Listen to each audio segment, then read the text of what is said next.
Hello everyone, let's try to solve this question together. So the best explanation for the cereal gases as shown in the picture is, pause the slide, take a look. So let's walk together. So compensated metabolic acidosis. So the trick is, first of all, we have to sort out, is it metabolic or is this acidosis? So we see that, here we don't see like much of pH change, and bicarb in all the gases are high. So it's very less likely a metabolic acidosis. It could be a metabolic alkalosis, but for having it acute, your pH should show, high level. So that's why choice D is also wrong, because although bicarb is high, but it doesn't look like alkalosis. Now we are left between B and C.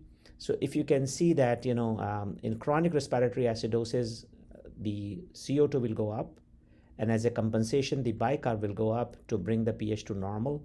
So if you guys look closely, let me rub it off. If you, in light of chronic respiratory acidosis, try to look at, the CO2 and bicarb, how they are related, and is trying to compensate and trying to keep the pH with a normal limit. So that looked like the right choice.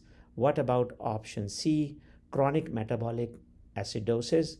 Again, there is, because bicarb is high, so it's very less likely a metabolic acidosis. It could be chronic metabolic alkalosis, but that is not given in the option. And so that's the right choice here. And if you guys have time, this is the thing to remember, that for acute respiratory acidosis change, the bicarb will change by 1, otherwise bicarb will change by 4.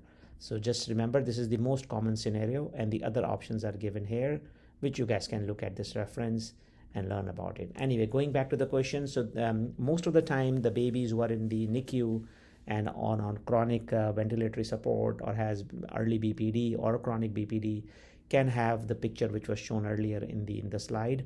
They can have higher CO2 ranging in 60s, and they can have a bicarb in 30, 35. The reason is this is a chronic respiratory acidosis with a response by the bicarb to compensate the pH. I hope this makes sense. You guys have a wonderful day.